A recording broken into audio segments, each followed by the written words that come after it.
call to order this Special Education Alternative Ed and Early Childhood Subcommittee of May 29th, 2025. Please call the roll. Mr. Dias? Here. Mr. Agia? Here. Ms. Ferrara? Here. Thank you. Pursuant to the open meeting law, any person may make an audio or video recording of this public meeting or may transmit the meeting through any medium. Attendees are therefore advised that such recordings or transmissions are being made, whether perceived or unperceived by those present, and are deemed acknowledged and permissible. And please join me in a pledge of allegiance. I pledge allegiance To the flag of the United States of America and to the republic for which it stands, one nation, under God, indivisible, with liberty and justice for all. Do we have any citizen input? We do not. No citizen input time. I want to see if we can take the, class size is the second. Does anybody have to leave early? It's, Not the I third? have Family Yeah, Academy, okay. but I Oh, don't yeah, know. oh, I'm sorry, yes, GF Family Academy at so 5:30. I think it's second, so as long as the autism level up doesn't go too long, which I hope it doesn't, it should be good. So we're gonna take the autism level up contract first. So I shared with the committee, we have had autism level up in the district this entire year. Our partnership with them was recommended, they were recommended to me to become a partner with, from a family. And the purpose of our partnership was to really build our inclusive educational practices, especially for students with high needs. So we were very fortunate. We had a subset of our pre-K population that would have normally gone into substantially separate classrooms. We had about 28 students participate in what we call GROW, Getting Ready Our Own Way, through the support of Autism Level Up, Building Administration, Special Education Administration. We were able to have the students participate in the general ed setting with their typical peers. Started off, with like a morning meeting time or one academic time, and then has slowly grown over the course of the year, where now at the end of the year, 22 out of the 28 students are going to either go into full inclusion with support, or they're going to continue in a partial inclusion model. Again, we want to continue to build inclusive practices. So what I shared with the subcommittee is a couple of statements from the two principals that worked with Autism Level Up this year at Sylvia and Green that really supported the partnership. And we're looking to expand into next year going to Henry Lord. Henry Lord has been very active in including students with disabilities in the general education setting, so we want to provide them some support. The way the support works from Autism Level Up is they not only do some professional development with staff over the summer, they really get to know the students. They'll come and do observations and visit the classrooms. Then they provide ongoing, they are here monthly, multiple times, typically twice a month, to go and visit the classrooms, work with the teachers. Then they provide feedback right after they do their observations to teachers, and they give teachers access to them 24/7 through emails or different communication. So we really want to recommend continuing the partnership. It will be grant funded, again, this coming year if supported by the committee. So I just wanted to answer any questions or When cost? the cost. The backup in there is Oh, it's a different sheet, I $99,260. see. Sorry, I was just yeah. reading this one. Yep. And we'll talk about how many classrooms at Sylvia, at Green, and then at Henry Lord. Any questions? Mr. Dice? Just one, and from the research that I did in the presentation that you gave, I heard nothing but great reviews on this program. I'm happy the district's continuing this program. Just one quick question, just looking for further expansion. I understand this is grant funded, so we're limited on what we can use this program for. Is there any appetite to expand this program to, what's this say, Stone or? So if the need is there and if we want to expand it, absolutely. What Autism Level Up asks us to do is to grow, but grow slowly, right? So they want to be able to provide the teachers what they need. And with 11 substantially separate classrooms at Henry Lord Community School next year, in addition to what they're already supporting at Sylvia and Green, that's where I would like to go for next year, right? But moving forward, should we want to include the Stone School, we could certainly do that.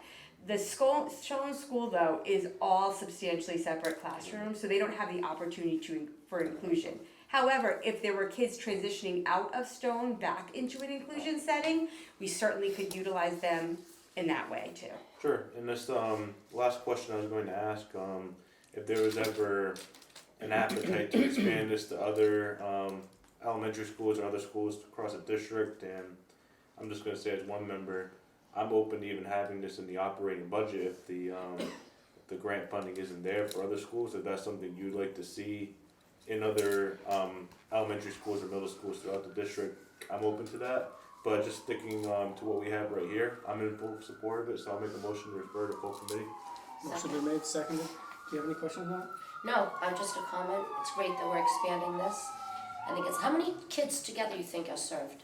If you had to talk about students, did you give that number to Okay, us? so initially we had about 28 this year. Now we're going to expand from those 28 to Henry Lord's 11 classrooms. Classrooms. Now, again, every classroom at Henry Lord has anywhere between 10 and 12 students, but not all of those students are ready yet Sure. for the inclusion. So I'm not sure off the top of my head exactly That's fine. how many, but That's okay. The question I had was on, similar to what Mr. Dyer said. This is for classes with children with autism only? Is that why it's called? Is it just the name of the function? So yeah, is it, it's neuro, they really go with the neurodiversity.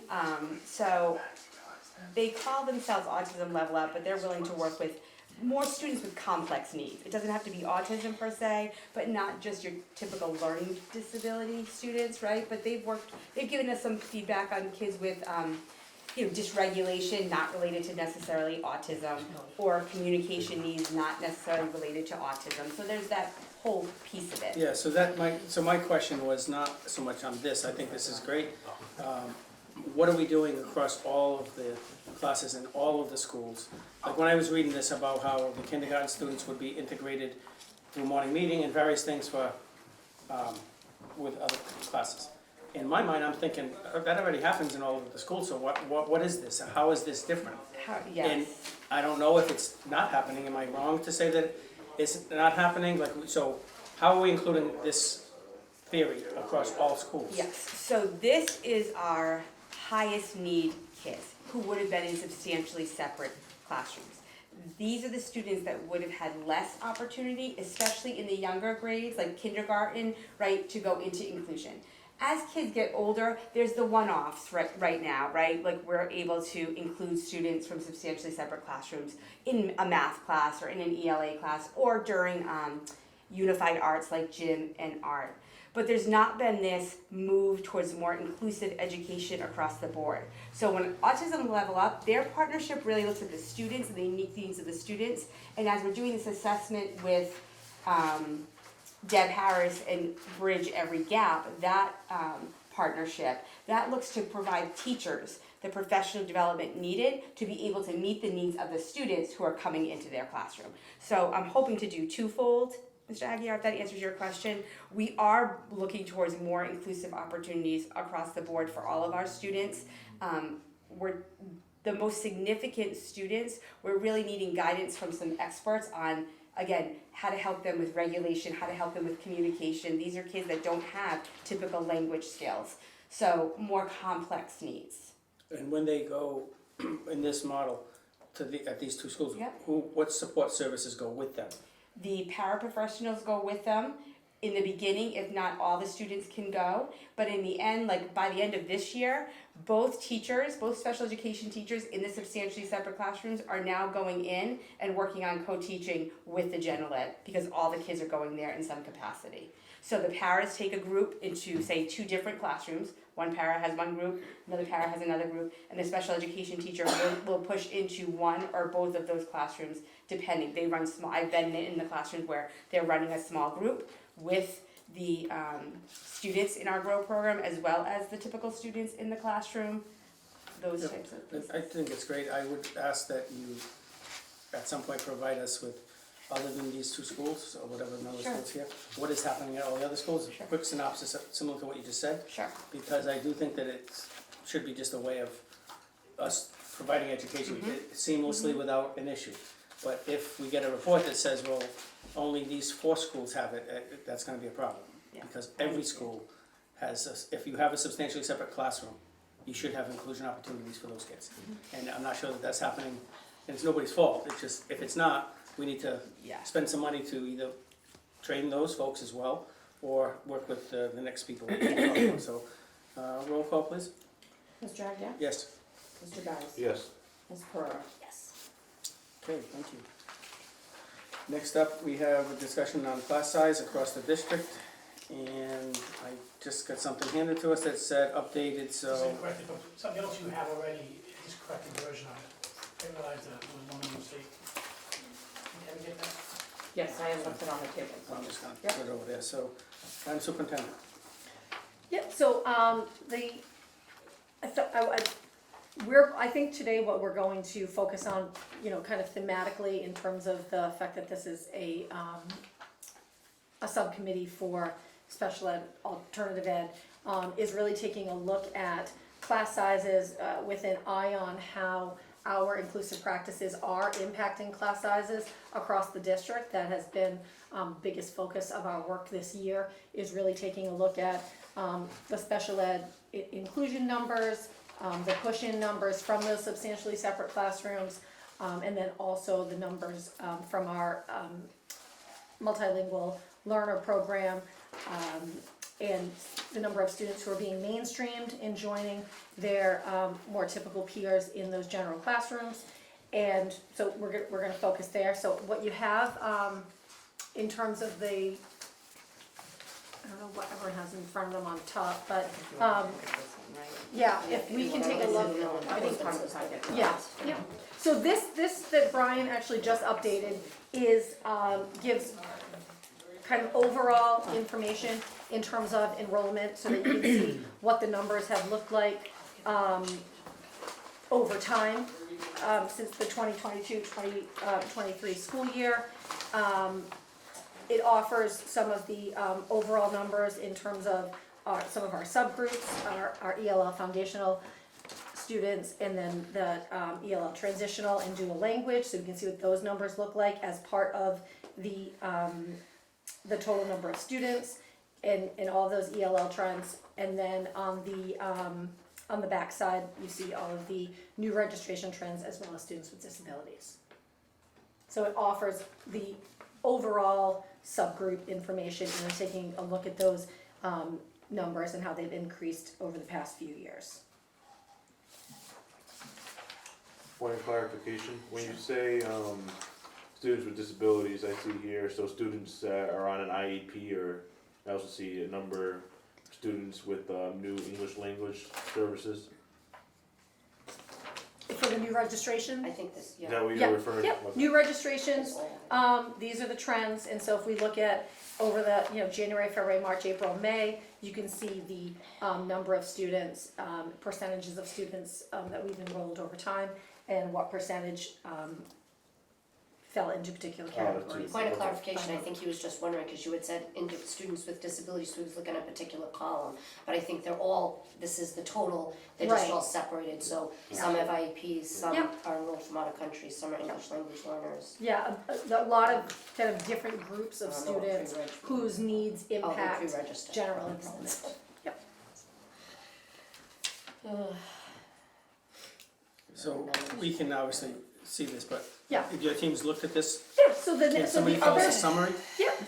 So I'll give it overall, and then I'll just open it for both Cynthia and Brian, who have been really instrumental in gathering this information, flagging students who are in particular groups and the like. But basically the way, for the past few years, and probably longer, but I've seen it over the past few years, we keep a running enrollment across the district to monitor class sizes.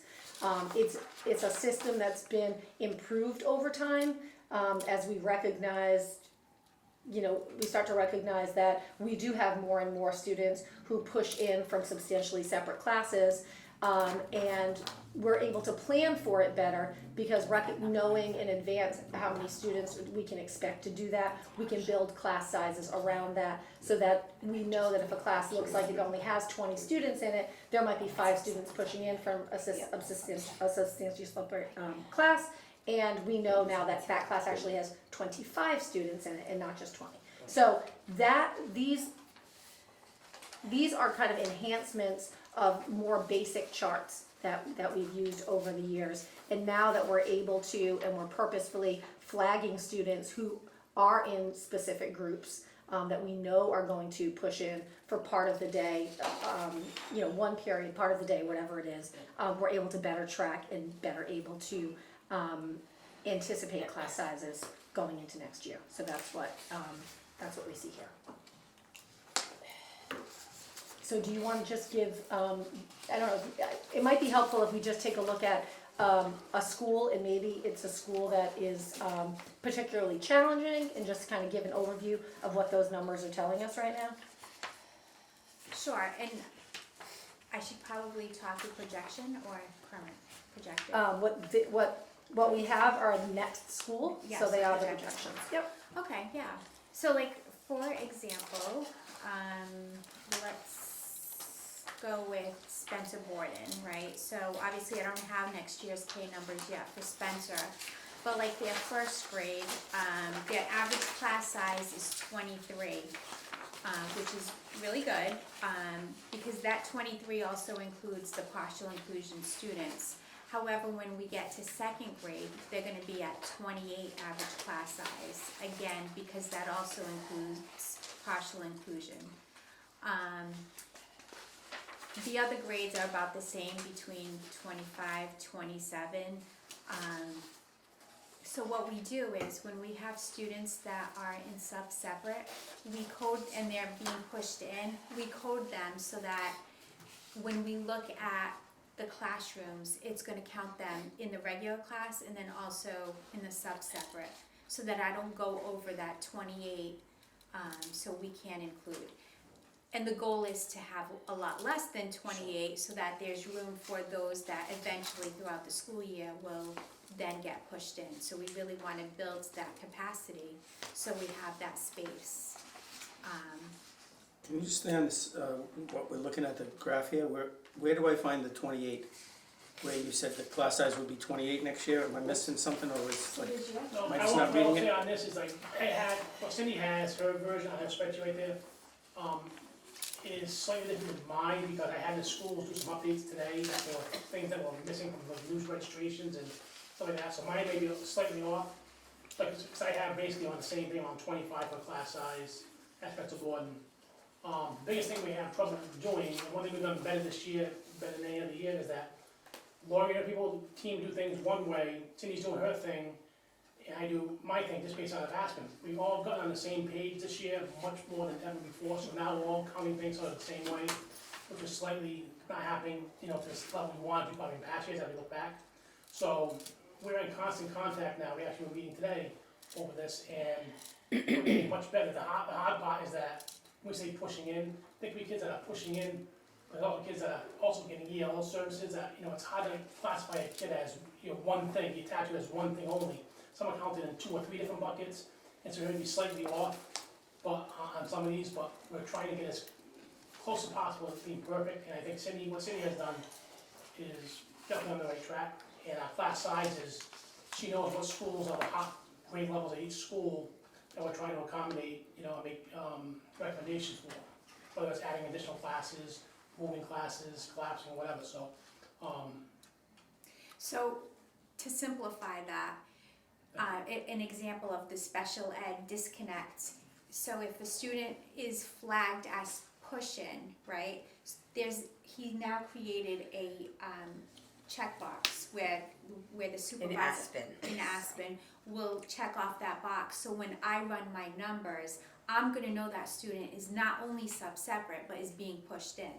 Where in the past, I was looking at the numbers through Google Docs that they had, or spreadsheets that they had, so we were counting those through the spreadsheet.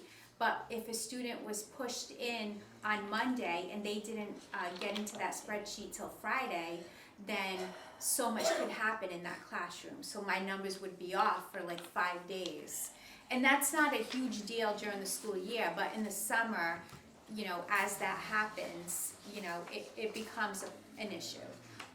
And it could be when we're working with like really tight numbers in some classrooms where I'm already at 28, that one extra student is now gonna bring us contractually over the class size. So it's Yeah, what I think would be helpful is to add a column to this, you know, this sheet, where you say what the projection is based on whatever it is, 28, 25, so that we can see clearly, like I see the typical rooms Yeah, is so I 0.35 or whatever, I don't understand that. Yeah. So it's You different. You wanna know what, Yeah, so so- this is, I think, what you're looking for. I Yeah. don't know if you Yeah. got it. No, that's fine, and I think you can get it to us. This one Yeah. doesn't show And, what the like, doesn't say, this is a 3-unit Yeah. school. So this is my working document that I work with my staff on a daily basis, and then we run this.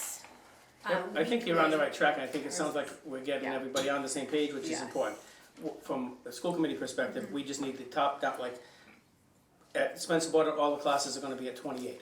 We get calls to say, Spencer Borden has a cap that nobody else has in kindergarten. Well, I've gotten those calls, I've passed them on to the superintendents, maybe not Dr. Curley, but in the past.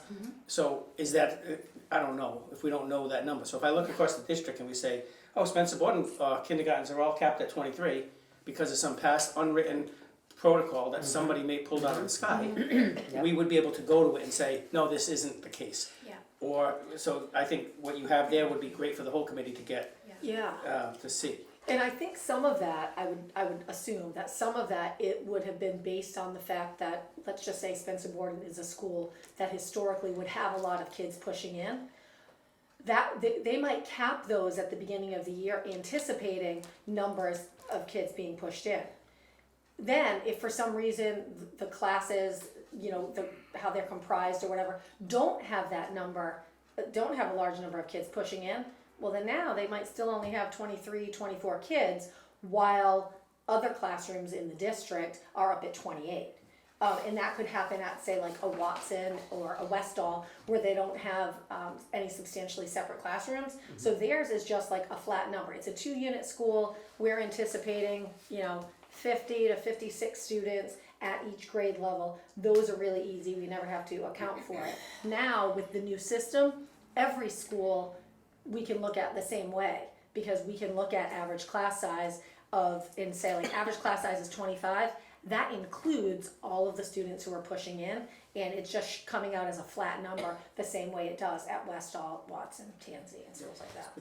Excuse me, why, excuse me, sorry. You had said, more students at Spencer Borden tend to get pushed in, that's why they kind of keep that kindergarten number. Now, why is that? I'm just saying that because of their specialized classrooms. Okay. So at a Westall, say, that doesn't have those specialized We're not classrooms, gonna need there's to no put a pushing. child there, but because they have specialized Right. classrooms, that's where a child may need to be Right. placed. So they're kind of given, hold, okay. And before we started double counting students Uh-huh. and knowing right now when we're planning, Yeah, this number of kids is gonna push in, so we're gonna include them in the general Got it. classroom numbers. They would have had to just hold seats, anticipating potentially that the kids from the Right. special programs would push in. And now we have special programs across so many schools that we would look to do that in a bunch of different schools, but then not know until September, and maybe we Yeah. didn't save enough seats, or maybe we saved too many. or and so maybe on and if so we on. have specialized classrooms in other schools, we should be doing the same thing in every school, Yeah, right? do. yeah, Yeah. yeah. That's what So we're I think doing from here now, going, yes. right, yeah. That's what we're doing. This SS push-in has really made a huge difference, because Yeah. Cindy's team and then my team, we're always looking at those spreadsheets, we're always saying like, Yeah. oh, this seems a little off, can we check this again? You know, and then we're more able to catch it and be better prepared. So this new system is giving us our data in real time now, Right, where right. it was more of like, you know. Who had time to update the spreadsheet Filling so out that a piece we of could get, paper with yeah, a now it's. pencil. Well, Oh, we you have guys such- did it on a computer? That's And the good. thing is, we have such a transient community. Yeah, so, no, it's you a know, lot to if it keep up wasn't with. transient, then it'd be fine, Right. but it's so transient. No, absolutely, yeah. So, It is. So I think you can potentially incorporate those numbers in that sheet as well, so say, The one, you know, yeah, so we you're saying have you're it gonna have on a three, separate iteration of this, but it didn't get included. so if you're saving Yeah. 3 seats in first grade at a certain school for inclusion opportunities or whatever, push-in, there can be a column that says 3 seats. So you just add the two numbers together and say this is, Yeah. because I think we don't understand it as not being in there every day. So the more you can show it to us, then we can sort of oversee it a little bit, like, oh yeah, that doesn't make sense, or, but we definitely have a class size issue, I've said it over and over. My question is, what is being done and what action steps have been taken, decisions made to either address some things, minimize things, or when we find things, to make an action? Yep, so- Because I think you should, if you're making decisions, solid decisions, we should get notified of that so you can get credit for that. Yeah. The flip side of that is, if you make no decisions, we should know that too, so that we can say, why are we not making Right, yeah. decisions? So, I mean, and it's probably, it's something that has to come before the committee, but it's something that we need to inform the committee, we can inform them at any time, right, that it will come before. So we do anticipate, the need to open 4 additional classrooms at the elementary level. Grade 1, 2, 3, 4. Space is an issue, we know that, and so we are presently, awaiting some details around what we can do to move some pre-K classrooms out of our, general, out of our elementary schools. We need to move, probably somewhere between 4 to 6 out, some because, of the general classroom needs, and some because of special education needs and an increase in the number of, substantially separate classrooms that we have for this year. And is there any going the other way? Or is there any substantially separate classrooms that are gonna close? No. You know, like we're adding, but like when we say, Oh, we've been doing too much, like, so now we say, these kids that we sort of put in, so as we make better decisions and work with people to, we should be either closing a classroom or repurposing that classroom with the new kids. Right now, you're saying we need to add. Right, so I think that in some cases, and Laura can say more about this, but in some cases, it is about that, where we might have classrooms, that we realize we can collapse because of the anticipated numbers for next year in a particular program, but in another program, we're having to open. And a lot of that just has to do with, even in the last couple of weeks, the number of students, who require a substantially separate setting, New to district. new to district. Yeah. It's crazy. Who require substantially separate setting, that number has been, in and of itself, if they were all going into one particular program, we would have needed more, like we probably would have needed 2 classrooms worth, just because of the numbers in the last, I don't know, month or so. Yeah, in May alone, we had 18 new enrollments, only 4 of which are full inclusion IEPs. They came in with active IEPs, only 4 of which could go into a general education classroom with support. The other ones were either substantially separate, a therapeutic day like a Stone, or an out of district. And I think April was just like that. It was a high number of enrollment, but to your point, Mr. Aguirre, we are looking to not necessarily collapse the programs yet, or the classrooms yet in the buildings, but as we're moving to more inclusive opportunities, kids are going to be spending less time outside of the general ed setting. And as we get more kind of capacity in the general education setting, then we will reduce the number needed for current kids. But to Dr. Curley's point, when these new students come in, and some of our substantially separate programs, especially our high needs autism classrooms, they are already full. So you get 2 more kids, that already puts you over the number. So you need another classroom, right? And then that's what we're seeing is a high need of high needs autism coming from autism centers, or just coming from preschool programs, or some of them coming from out of the country with never any education, or students with significant emotional or mental health challenges that are requiring a therapeutic day, an out of district, or a substantially separate classroom. Those are the 2 buckets. So I think that as you progress, I think telling us that, like, Yeah. not just adding, you say we're adding, but we, Mm-hmm. you know what I mean? Yeah. Just, I Yes. think giving us the true picture, Yeah. because if you're saying we need 4 open, we have to move 4 kindergarten pre-Ks out. That implies that we need 4 regular ed teachers, special ed teachers or regular teachers or something for class size. Right, So when is that gonna happen? When is what going to? Like those new people get hired. We have to secure the space, before we can do that. But I'm hoping that is gonna happen within, the next week. Because I wanna be able to bring it to the committee, because it obviously is something that's gonna cost money as we secure the space. It's not going, it isn't possible, within our current fiscal space in our schools. Mr. Dice? Thank you. Still not on what you just said, just a little bit backtracking a little bit to the separate classrooms. Westall School, I think this was a school that was refurnished or repurposed right before or just as I was joining the committee. I understand the barriers of Westall that took away from Tansy. What other schools did that take away from? It was Fonseca primarily. And I just know the reason I asked that, I just want to look at Fonseca. No, it's not. So I believe Fonseca has one sub-separate push-in, no, No. you said no? There's no separate No separate responsibility. Fonseca. There may be a kid miscoded there, that's something that, let's look at the kid that's coded that way, and there should be no sub-separate at Westall, Tansy, Watson, or Fonseca, correct me, Lloyd? Right. There So could sometimes be, they pull the data, there could be a kid that was, he transferred recently, Fourth and grade, coded yes. there. So he might be thinking, Okay. looking at, L Foundation that says sub-separate, cause that's, No, it says SS No, push-in. SS pushing, there's Oh. Grade a four, one there's student. one yeah, And that could be for the next- transfer that we didn't catch, they didn't catch that, he transferred to a different Okay. school. Alright, no, I appreciate that, thanks. So new line of questioning, as we talked about getting more classroom sizes. The Pay Center, I know, there's some work being done there to, renovate some classrooms, correct? What's the timeline look on that? I know that the work, I think the next phase of the work has started, but I don't have a definitive timeline. I know that our goal, obviously, is that we'll have classrooms in place there for the 2026-27 school year. Okay, and that's coming through ARPA dollars? I think you might have asked that via email, and I don't have the, I don't have that answer for you, right? I didn't get the answer yet, in terms of exactly, where all the funding is coming from. Okay, the reason I bring it up, because I was able to watch the city council meeting, I believe it was yesterday or the day before, they had a few all week.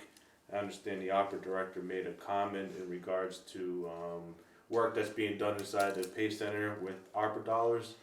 And I was a little bit concerned because there was also some language, some statements that were made that might not be fully come to fruition. So I think it's important that we get on the Okay. same page with the city, I so would we're agree. not blindsided with any issues when it comes to class size. Okay. Hey, you, Mr. Chair. So, on that exact issue, I think some of my disappointment with how this whole pre-K thing went down with the money is internal for the school department, Sure. but in addition to the city side. So we as a school committee don't get any information from the chairman, from the mayor, from the vice chair, or anyone relative to this. So we have to find information, and Mr. Dias does this quite well, looking at documents that go to the city council and scratching and clawing to try to find information from places where we should get the information. So if the mayor put $750,000 of opera funds on the city into a fund for the Pay Center for our school, why do we not know it? Not looking for an answer, I'm just saying, that's the question to ask. So there's a document out there that says there's $750,000 of opera funds being paid for, so the city council gets this information, the school committee doesn't. It's absurd. So when you ask, that would be the question to ask. Because I've seen the document, because this gentleman researched it, found it, gave it to me and said, what is this, are we spending money on this? And I said no, because we were told we didn't have the money. We were told as school committee, we don't have the money. I gave you hell about it because I thought we should have had the money. Right. But at the same time, the mayor's given $750,000 of opera funds that you don't even know about as superintendent. So it's disrespectful to all of you, all of us. At the end of the day, we appreciate if any help that they're gonna give. But that would mean, if we had that money in opera, why didn't we start spending it a year ago when we knew we were trying to do it? Then we all get told, we don't have any money for the Pay Center. We were told that by you, by everybody. We don't have any money. Then last month, we find out that lo and behold, we got $2 million of unexpended funds in the school department. How do you think that made me feel? That we were told the reason why we couldn't go forward with that thing was the Durfee project and the roof and then this and that, but we didn't have the money, it was spent. We started yelling and screaming about we're spending money on playgrounds instead, and they overspent the money. Fast forward 3 months, 5 months, we got $2 million left over. So I think we need a sort of everybody to be on the same page with. We want it to happen for the Pay Center, but I understand you can't do it like that. And 2026 is, I think, the earliest that we would move. Yeah. It's for I agree with what my colleagues are saying, but, just one question. We're talking about extra space for classrooms, which 4 classrooms you said, and you said in about a week you'd have that information. So is this gonna be, do you have a scheduled, and would that be like, facilities subcommittee? Yeah, and I'm not sure, I'm not positive if I don't know if we have one scheduled. We do. We do not, right, okay. It's the only, I think it's the only committee. So I feel like, I think we should just do it quick or whatever. yeah, I agree. So I think when we know whether it affects this because it's a class size special education, Yeah. you know, moving Sure. class sizes and all that stuff. So we can make a motion to say we authorize the full committee to vote on 4 additional classrooms. Now, I just explained that we have $2 million in money. So we know where we can get the money. I think we should look for a motion here to say if it's 4, is it more than 4? So I think it's up to 6. 4 for general classrooms, but we do need additional classroom space for special education, so I think we could need up to 6 spaces, which would mean moving 6 pre-K classrooms Somewhere out of our else. buildings and into another So I think the space. 6, So we moving don't the need to classes vote, out so- is your decision as the Yeah. as the superintendent. Our thing is budgetary. Right. So you need 6 teachers, 6 additional teachers under what you know as of today. 6 additional teachers and Something, in- something need to be done in the classroom. 6 additional teachers and paraprofessionals to complement, so the first Right. grade Yep. would need a paraprofessional So you and wanna make then. that motion? So you're saying instead of going to the other subcommittee, we'll just refer to the. And then, Like, up to Right, and so we're we gonna make hear it, just up and we're gonna hear to- it Monday at the special meeting. We make a motion to, up to 6. 6 Right, up to teachers and the 6. paras that Up are to needed. 6. We make And a the paras motion- to complement. Yeah, make a motion to approve up to 6 teachers and up to 6 paras as needed by the superintendent. That's a referral to the full Referral committee. to the full committee. Second, Yeah, the only thing I would say is it needs to be on Monday's agenda. can we do that? Special, Oh, yeah, we Okay. can do that. We've we done can do it, okay, so we'll open with it before we go into. Well, is she gonna If even it's know enough though? time. How is she gonna know how I many have to teachers check though with, by I'll then? have to check. She knows. Doesn't she need to know? She knows Because up this to is not- 6. No, she knows Not 6. 48 Oh, we hours. can just approve up to I 6? No, you posted said it 4 or and he's 6. just announcing Yeah, up it, to so now I'll 6. have Up to 6, we can just I approve up to have to 6. check so with we can Bruce do that. because we don't wanna run into an issue with it being revised and not having the Point timeframe. of clarification, so Yes. this is information that was just shared in regards to class sizes that wasn't known to the chair, the mayor at the time? No, it was not. Okay, so Yeah, I think, I think this it's would be fine. something that could be revised. It's definitely doable, and I would Okay, also thank you. classify it as an I think emergency, so. because timing and filling a class is important because Yeah. it's June. So I would say it's both not anticipated by the chair or the chair of the school committee, Yeah. as well as an emergency. Yeah, And those are 2 reasons why we could do it on Monday's agenda. Okay. Yep, And, could be revised tomorrow. So, roll call, please. Ms. Dragon? Yes, Mr. Dias? Yes. Ms. Pearl? yes. Mr. Reyes. Yeah, on a second point, Mr. Chair, just to what you were talking about in regards to getting on the same page with the city in terms of those expenditures, not for the special meeting, but I would like to see, because this is something that should be an update from the city, not necessarily the superintendent. It could come from the superintendent, but however, I would like to see this as its own line item. So I'd like to make a motion that we refer to the full committee for the regular meeting, an update from the city on the opera allocation for the Pay Center. Sounds good. Second? Second? All in favor? Aye. Opposed, so voted. The, on the class size, I'm concerned about the, whatever we're calling it now, the dual language, ELL, like stuff, so I know that, I've asked in the past about I think it's very costly, and I'm not so sure that I feel confident that we're not getting a data, benefit necessarily from all of those programs. Okay. It's including the dual language program. But there is a detriment to the class sizes and the stopping of moving and all this other stuff from that. So I asked for the, finance, I'm still waiting on that, Yep. but separate from that, I think that for this discussion, we have to really get a hard, solid look at those programs.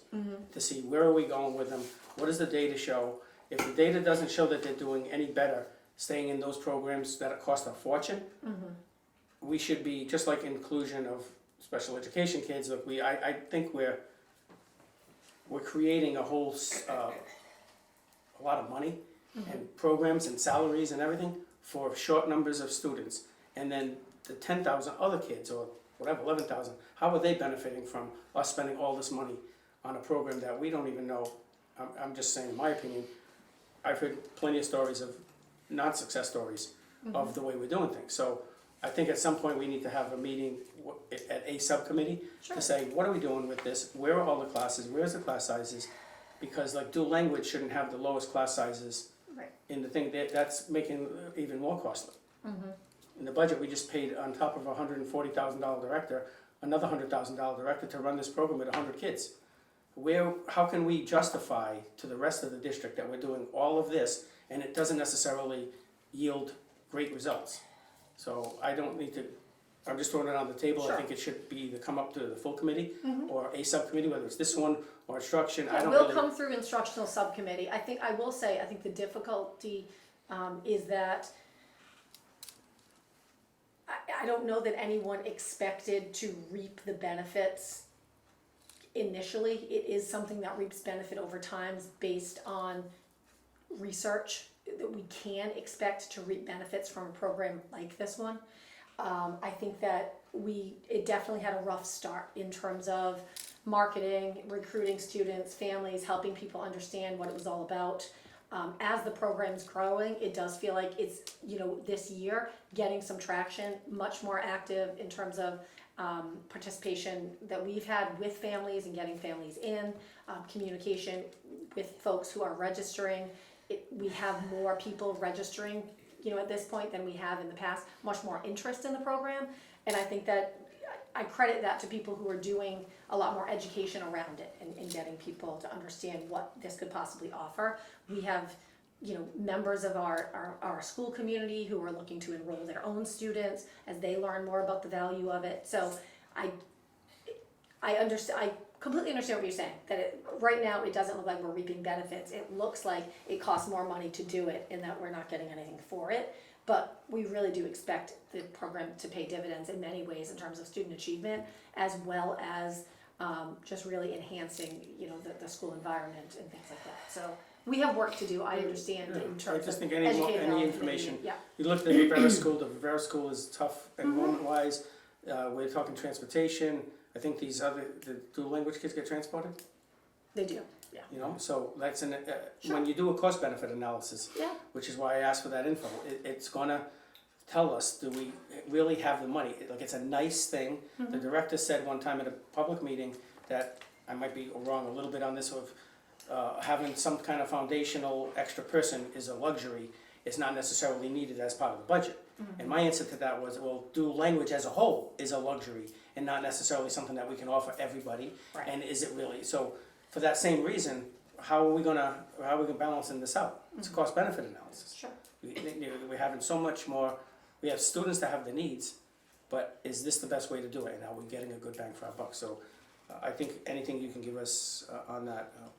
Well, the last thing on the class sizes and moves and action steps is anything being done on either redrawing any lines, moving programs, moving anything, because there's a lot of talk out. I've heard it from the school, principal asking people about, well, they wanna move this program here, and then I'm like, what are you talking about? And then it was come out about Laterno, and then it was like, oh, well, did this happen? Is that doable? Is it feasible? Is it not? So we're hearing things from, I at least am hearing things from all over the place, that things are being discussed. One place is gonna close, this one's gonna close next year, that way, so I hear it all. Yeah. From a variety of sources. Sure. But if we can just say like, is there anything happening that is going to, For the coming year. for right now, like in what we know now? is So there based any- on what we know now, I think what the most immediate kind of thing that we can do is adjust some lines. I mentioned at a meeting, I don't remember, might have been the city council meeting, I don't know, mentioned at a meeting that, we have identified places in terms of where lines are drawn for neighborhoods where, you know, an example is we have a little bit of a neighborhood where students' neighborhood school is Morton, but they are within walking distance of Talbot. Go, what? Like, why would that be, kind of thing. So, there are opportunities like that one. What we're trying to do is make sure that if we are going to make any of those moves now, that they are moves that will stick a year from now. Don't wanna move, you know, a student to Yeah. Talbot, you know, 6th grade at Morton, 7th grade at Talbot, redraw some lines there at some other school. So we're trying to make sure that we make some decisions that are going to stick. And also make sure that we're making decisions that will actually have some kind of benefit, other than just the fact that, hey, these kids could walk to Talbot, let's send them to Talbot. Is there a benefit along the way of having students go to Talbot? I know that even though that does make sense, that they live closer to Talbot and they're within walking distance, I also know that I will hear from, whether it's families, members of the community, members of the committee, who will say, no, I mean, you're gonna move a kid just because they live closer. So there has to be a benefit to it, and that's really what we're trying to examine right now.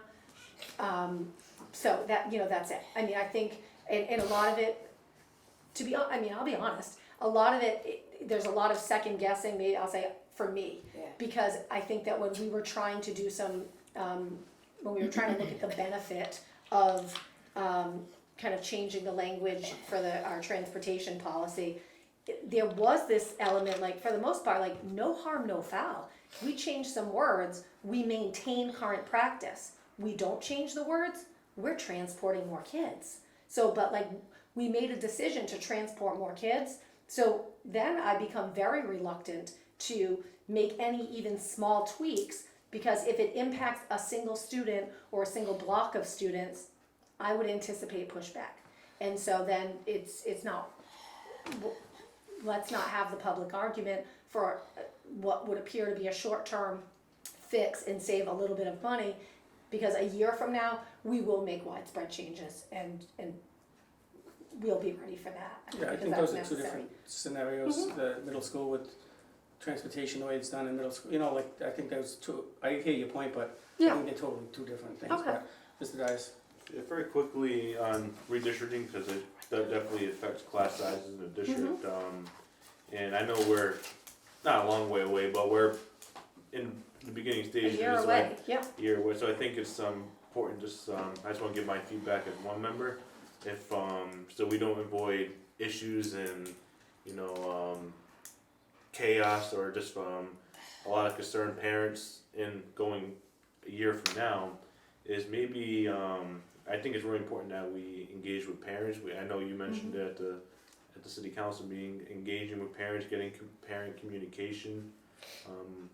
And I think, sending out drafts, I think the committee should receive a draft on what the lines are gonna look like well beforehand, so we can understand, and so parents can understand as well and plan going forward. I think if we have adequate planning for this redistricting, I think we'll not have as many issues when it's presented to parents. I think Okay. that'll go a long way.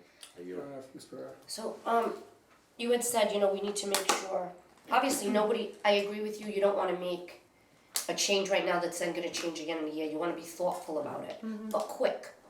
Thoughtful and quick. There's gonna be pushback. Yeah. You live in a community where there's pushback on everything, how we throw things out, how we drive it. There's always gonna be pushback. We have to do what's best for the majority of people, which also includes our taxpayers who are here, right, who are paying for transportation. Now, I did vote to, you know, we like to tout that we transport more kids than we're, mandated to, right? And I think that's great. But I also think it's what we should be doing, because we live in a community that quite frankly requires it. All the studies I've read in the last at least 30 years of my life have always shown, and I would love to know if I'm wrong and show me something shows different, but everything I've read has showed that transportation has a direct link to attendance. Now, I know you had said we didn't necessarily see that here. I would like to know why, because I have a hard time rationalizing that in my head without seeing it actually, seeing the numbers, right? Yeah. Because I would imagine that if we transported less students, we would have more difficult time getting students to school. So that's why, basically, I wanted us to do what we said we were doing. So we said we were transport more than necessary, but the way we were calculating it, you know, so I want to do what we said we were going to do, which is we're going to transport children. We live in a community that it is difficult. We have many families who do not. That is literally a barrier. You know, if there's weather and I got to walk a mile, you know, everybody, it's all, oh, just walk, just walk. It's easy to say when you're under 6 months old and it's raining and you're walking down the street. With that being said, I do want to cut the transportation budget. What I want to do is not be driving kids from one end of the city to the other. I'd like to work on that. I mean, I would think, and I could be wrong because this isn't my expertise, but I would think if we're putting kids who live closer to Tansy and they can now walk to Tansy, then we wouldn't have to transport them. I would think that would be a savings. We can't, so I Would it think, not? so we have schools that are walking schools, we don't send any buses Sure. there. And so even a school like Tansy's neighborhood is not big enough to support, for students in walking distance of Tansy, we can't fill the school. Did I say Tansy? I'm going to say Talbot. Did I say Tansy? Yeah, you said Tansy, but the Sorry, I thing was is, talking about Morton Talbot. Sorry. yeah, but so we do have situations like that, whether it's Tansy or Laterno Yeah. or plenty of our other schools, their neighborhoods do not support the size of the school. Right. So if we're going to fill the school, we're gonna fill it with parents who raise their hand from the other side of the city and say, I'll send my student there, but I'll transfer I mean, the that student. could be true, but I also know that there's a large population around Talbot that doesn't want to go to Talbot and just refuses to go there. And we don't transport them anywhere else. You don't transport them, but a parent can drop them off or whatever. They can, Right, if okay. they- so I think Which that's then, where which we then, run into. which then causes us to transport the other kid to Talbot. Exactly. So it is a cost Once thing. Morton fills up, we'll This, transport I them don't to town. understand the logic. If a parent needs to have their child in another school because their other child's there, or after school grandmother lives next door, or for reasons of needs, Hardship. classroom needs, hardships, things like that. I don't see that. I've been here for 3.5 years. Nobody talks to me like they talk to him, but I'm not blind and I see, and that's not what's going on. We tried to turn Tansy into a preschool and everybody was screaming and yelling and everybody got what they wanted. And now we're in a worse situation. I don't see that's the way it's happening. It should be the way it's happening. And people can say it's unfair, but who's it unfair to? The 10% or the other 90% of the city? So you do have to make hard choices. You're gonna have parents upset. It's gonna happen, no doubt. But the longer we wait, I'm also not someone who believes in like ripping off a Band-Aid. There's a reason you take it all slow, right? We don't wanna cause more damage or any kind of emotional damage to any of the kids we're moving, that's for sure. That's my main concern, okay? Everything else, we have to work through. But I think ultimately when you say we need to make sure there's a reason why we'd be changing lines, I think, unless I'm wrong, I would think the reason would be transportation. Otherwise, class size. Otherwise, why don't just leave it the way it is? Yeah. I mean, those are our two problems, right? So although I did vote to keep transportation the way it is because I still firmly believe that we need to transport more kids than less. So that's what I'm gonna do unless I'm shown some evidence that tells me otherwise, and I can totally change my opinion, no problem. But that's the opinion I have. But even though I think we should transport more students, it doesn't mean I think we shouldn't be proactive at why we're transporting from across the city as opposed to 2 miles away. Do you know what I mean? But anyway, with that I yield. I agree with my colleague that I think we missed the opportunity to give plenty of notice from last year. Sure. And I think going forward, I think we can make decisions, even if they're gonna be said as of the following year, that we're going to make this decision now, you have a 1.5 year notice. Something like low-hanging fruit and Yeah. things like that. Yeah. I think that's fine too, but it at least shows that we're making an action step. And I think I'm looking for action steps, and we as a committee have to understand, you all get paid to make decisions based on information, data, and the like. When something comes out that you all, or the majority of you all think, this makes sense for our school, I really don't care what anybody else says, whether it's the unions, parents, it really doesn't matter to me, because you all making it with that in mind. I don't think you're making decisions, oh, I wanna hurt this student, so Right. if we wanna say that, we can say, yeah, make a decision. Now, if I get a call after that, I'm gonna say, they had to make a decision and it was done with intensity, thought, experts, you know, so don't be shy about, in my opinion, about making a decision. And if we do things, I just think we need some action. And we can't go back for the Tansy thing and all that for the year. Let's just not make the same mistake again. My 2 cents. Mr. Dice. No, I agree with you, Mr. Chair, on that part. Just one question on, with what we just talked about with transportation. When did we switch over, when did Desi give that, new opinion with the switching from the crow flies to mileage? Oh, honestly, I don't know. I mean, it happened because it first happened, I think there was like a PRS complaint, someone made a complaint. And there was a ruling, I believe, on that complaint where they were like, no, you have to transport the child. And it might have happened like a couple of times and then they. With this district, the Yeah. public resolution? Yeah. complaint? Okay. And so I think that's what happened, and then coming out of that, but I honestly can't remember the date, if it was around mid-year or something We like, can I'm get a not copy, sure. right? I'm sorry? We can get a copy of the complaint and whatever, Yeah, I think anything like a one pager for us will help. I'll ask Ms. Cavarlo if she could get me, just get me the dates and what that correspondence looked like, yeah. So the PRS complaint ended up leading to, a change in, a doctrine by Desi, basically, for transportation? I think it was, I didn't receive the communication, it was just communicated to me. We received communication that said we couldn't interpret the mileage that way.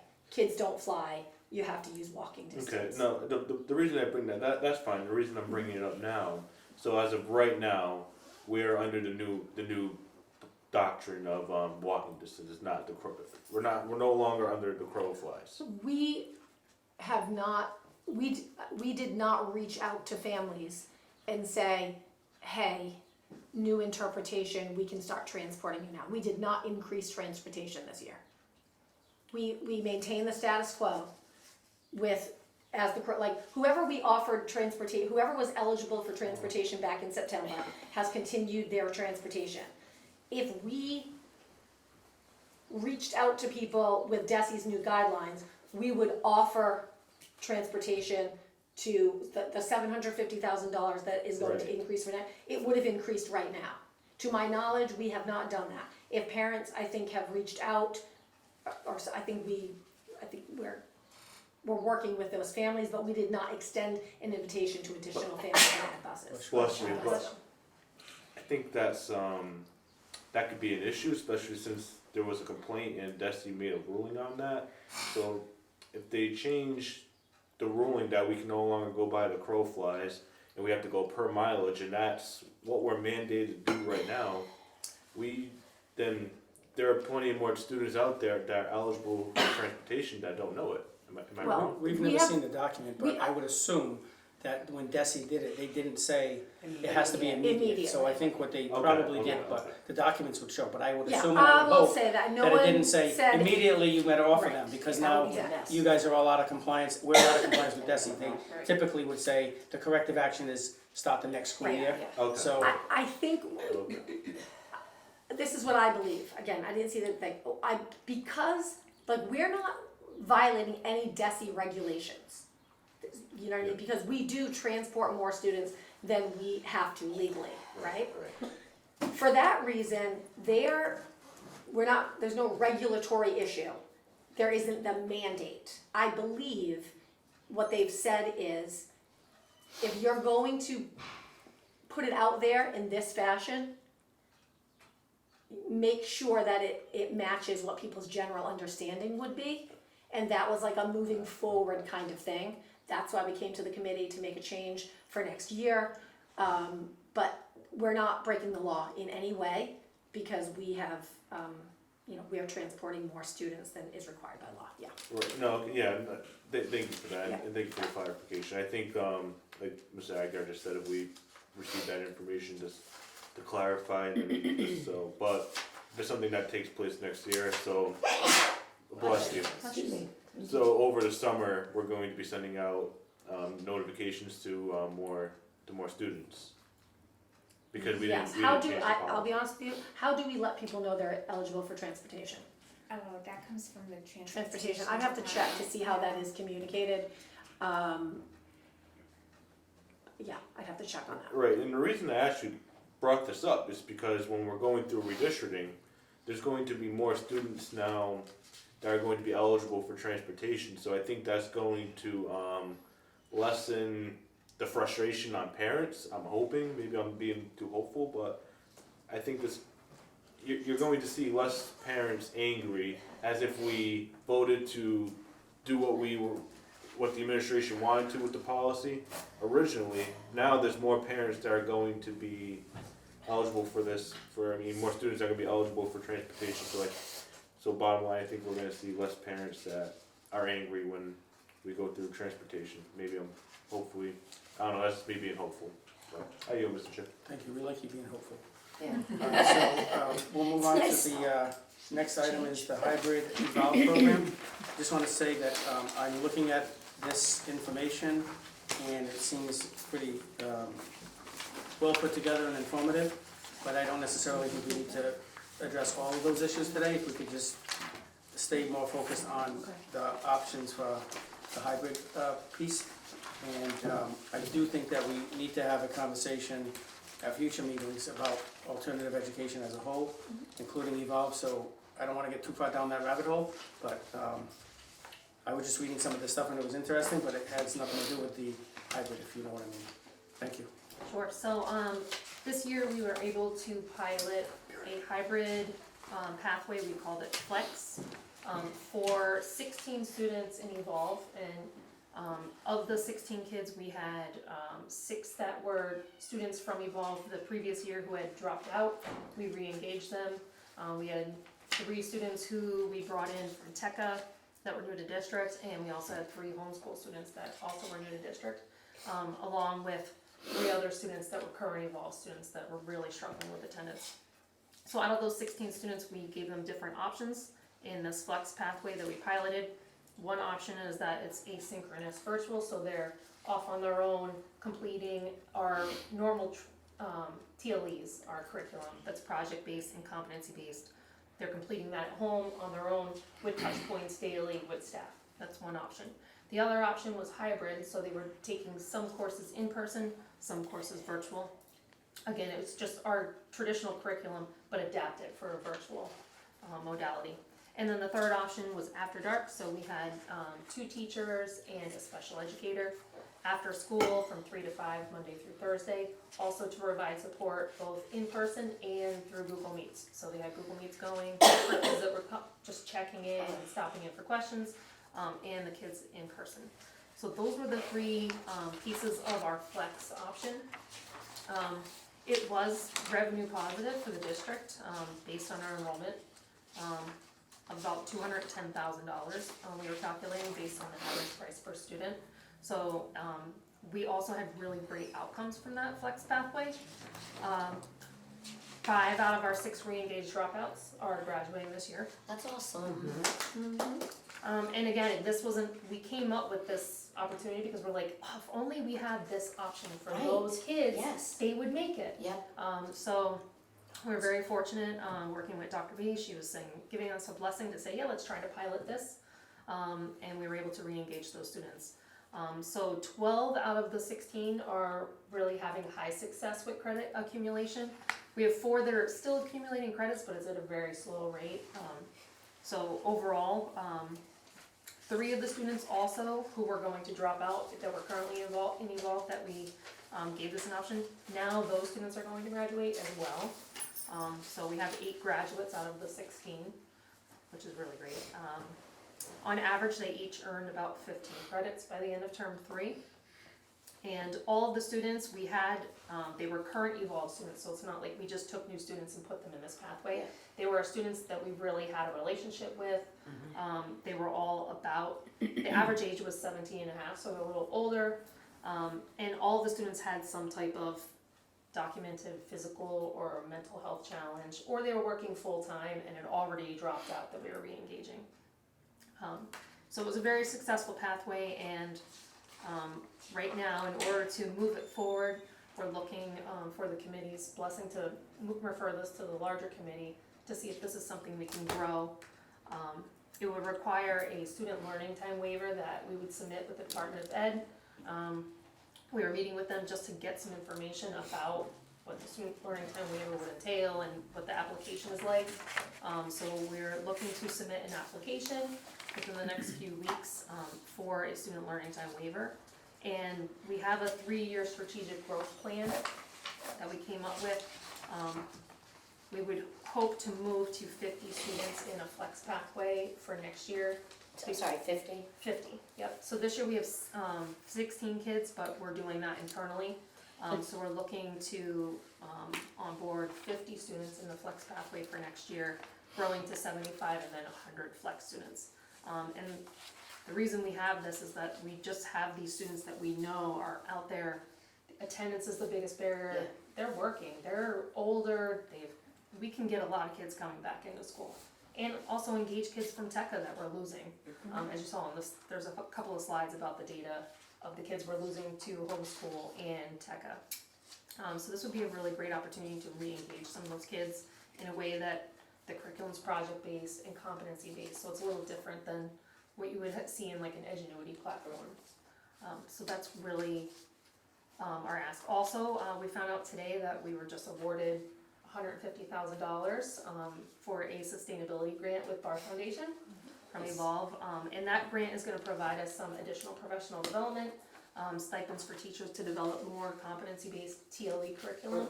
And that curriculum also could be modified and adapted for our flex pathway, but also for 9th grade. Because we're looking to expand for 9th graders as well and make this opportunity available to more kids. Because we know they're out there, we have the data about kids that are off track in Durfee. We've had 176 applications this year alone to Evolve, so it's pretty awesome that the need is out there, but also that we are asking to expand so we can meet those needs. Questions? Mr. Dice. Thank you. And apologize if you addressed this and I missed it at the beginning. What's the eligibility for a student to be eligible for this program? So to be eligible, you need to be 1.5 years off track in credits. Because this is Currently, currently. because moving forward for 9th grade, that wouldn't be a requirement. Yes, Right. so it would just be for a student who feels disengaged from a traditional setting, would not think that they want to go to a larger comprehensive high school, wants a smaller setting, and also just wants a different way of learning that is competency-based and really project-based. Kids that just may have struggled in the traditional setting, and we kind of know by 8th grade, some of those kids that would be moving into 9th grade. Right. But okay. So on paper, it's just if you're struggling with credit, so there's no eligibility based off of someone's IEP or things like that. Or, No. Factors. Okay. 2, in regards to, and I did see the slides on TECA, and the parents that I speak to, and I actually know a lot of parents that love TECA, they love that program, and they speak to it, and they just say great things about it. I think as a committee, it's something I could even focus on with the state delegation, is focusing on some of the technicalities when it comes to the funding, because I understand the district loses out on funding when a student goes through TECA. It's just addressing some of those barriers, I think is would help the district go a long way. I think, I believe it's important, and I'm gonna ask this as a question. What do you do in terms of parental outreach for your program? So, right now, we're a pathway of Durfee High School. A lot of our referrals, or a lot of the conversations are really coming from VPs, counselors, guidance counselors, and SACs. They're very aware of the pathway, so really they're targeting kids that are really struggling, kids they see in their office a lot. And a lot of it is just kind of, hey, we know about this program, but there really hasn't been any like Open house, no open houses. no. What Other about than when we current have students? Durfee High School open houses. Yeah, I mean, I would recommend reaching out on Parent Square, putting your information out there, having some open houses, and communicating with parents. Because again, maybe it's a minority, but parents that I speak to, some are, they look at this and they're a little bit hesitant. However, I believe it's important that they understand what is here, because when I look through the program, what I hear, this is a really good program, and I'm supportive of it. However, I think it's important that the entire community understands all their options for the students, definitely. And we talked about like updating the Durfee High School website, so it's not just a little tiny button under student life, that we maybe have our own website, so we can, make it more available and more known as an option. And that's a lot of the feedback we got from guardians as well. They would like it to be a more known option in the district. Before I understand when you first started, the numbers were low, because I think I had asked that, and they said, well, you know, we're not just kind of putting it out there for people to sign up, because we don't have enough spots, so we're being strategic and going to asking counselors and VPs and whatever.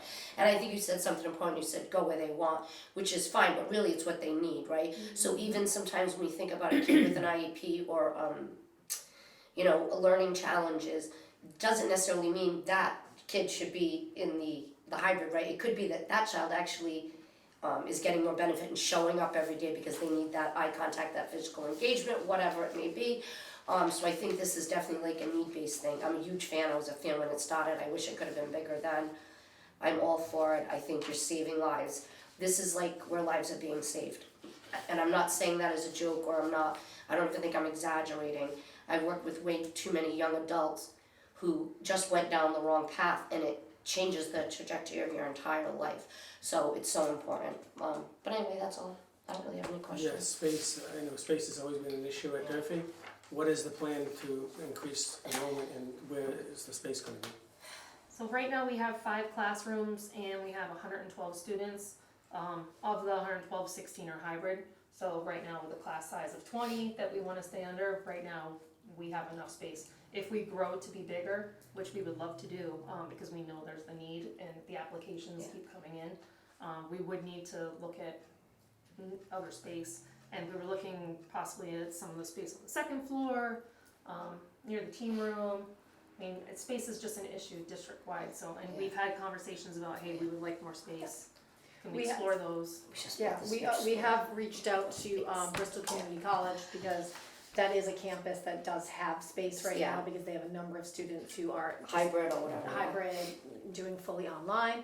And so I am awaiting a response from them around the possibility of 8 classrooms at Bristol Community College. That would be really nice, because then they're in Yeah, a community college. That's Now they're transformative talking for in those. there. Yeah. It like wakes you up sometimes. That would be so perfect. so we have, we've talked that through in terms of access to kind of the early college pathway, increased access for the students being on that campus, and so we are, just awaiting a response there. Oh, that'd be great. So I think that, it sounds like everybody's in favor, which I am as well. I just think we need to look at it in the bigger picture of what we have, because we can say we're gonna cherry pick these kids, and I'm not saying that in a bad way, just, it's the fact.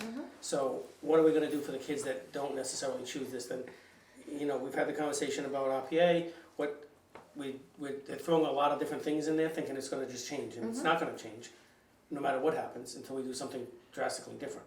So I think this should go forward to the committee, but also with a solid plan for, just like you said, we wouldn't tell a parent something that's gonna change.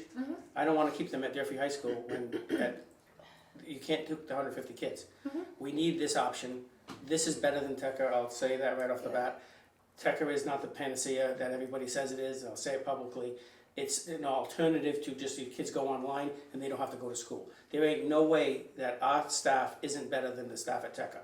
I've seen it with my own 2 eyes, so Tecker is not the be-all and end-all for parents. Agreed. But we don't provide an opportunity, so we should do it here. Yeah. We should have done virtual school at the beginning of the year. We Yeah. should have, we have systems in place to go. We should be doing it automatically. And I don't know about the waiver thing, like why we need a waiver, because I think people are doing stuff like this all over the place, and I'm not sure they all get a waiver.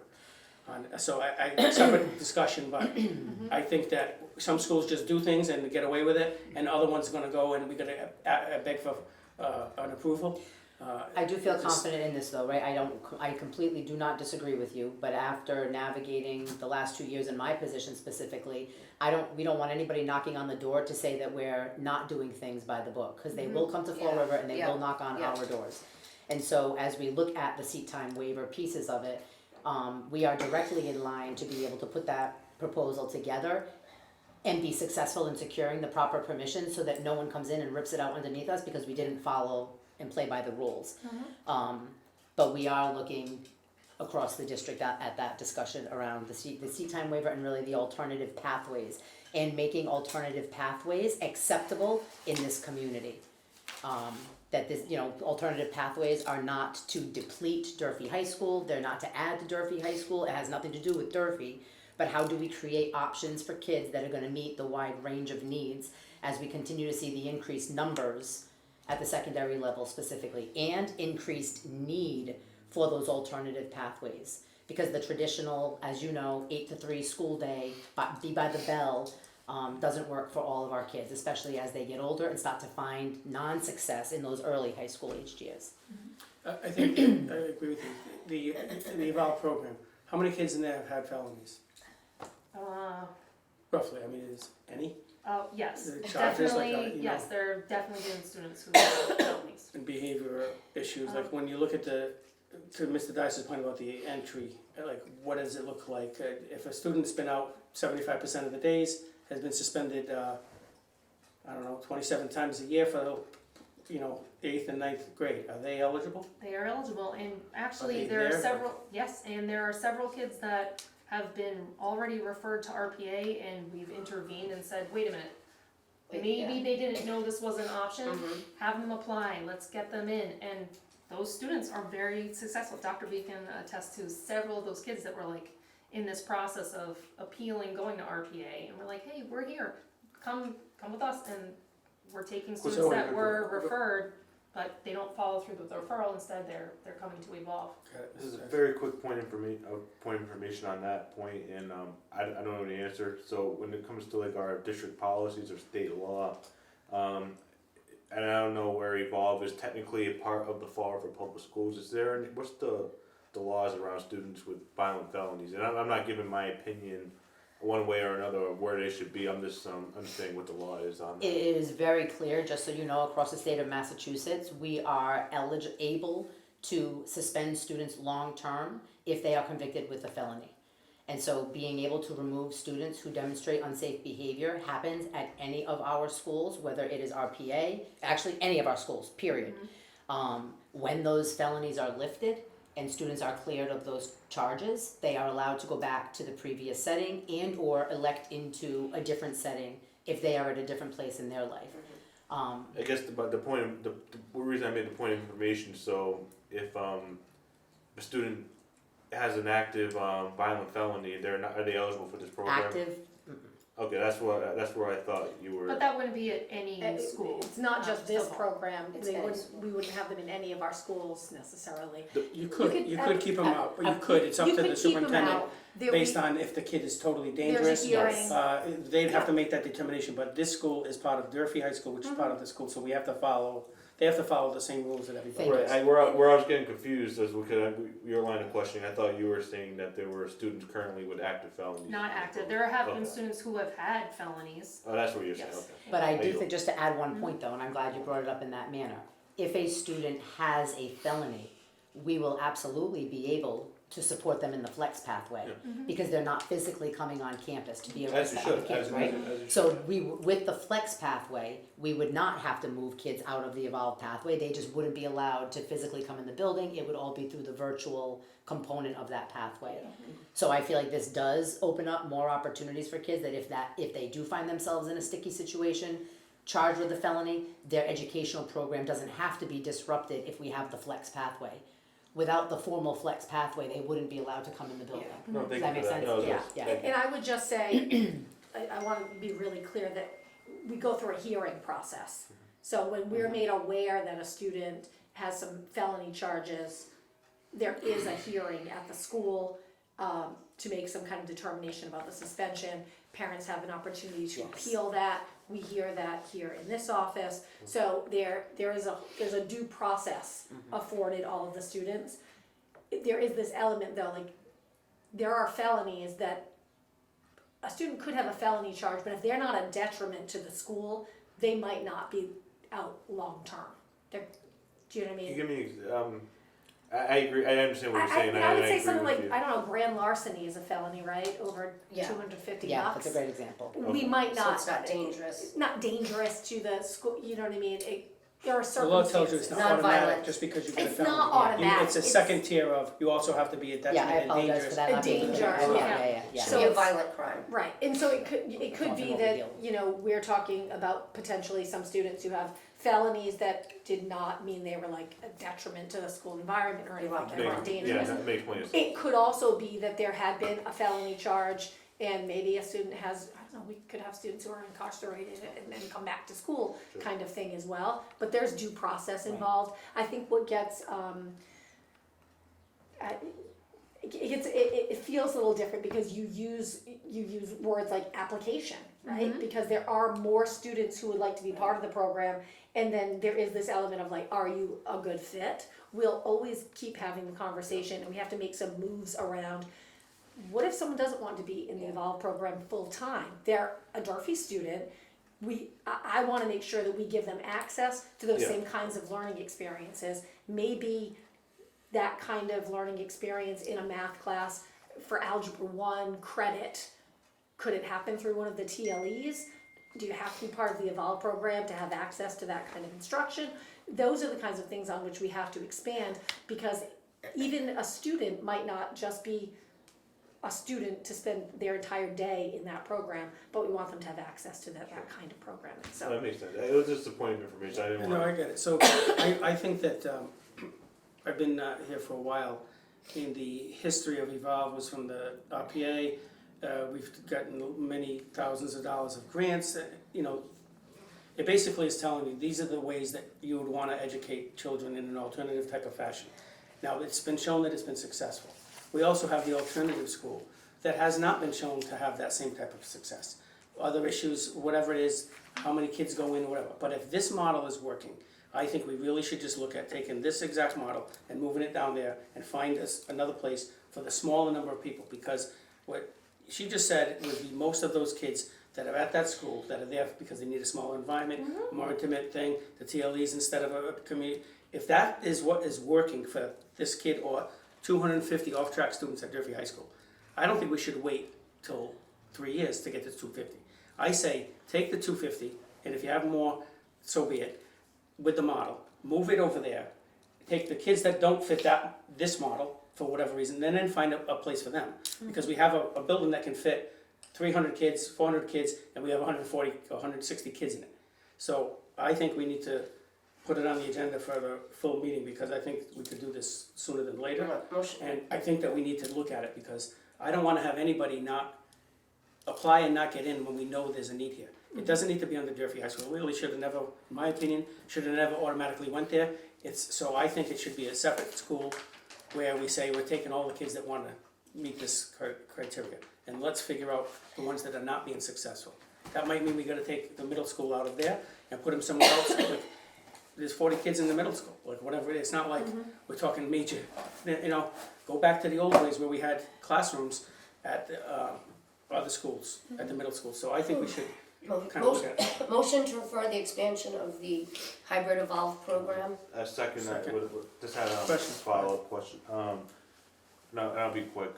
Just because I know you brought up the issue with space, and just want to see how we can help with that. And actually, no, a city councilor brought this up to you, superintendent, about space.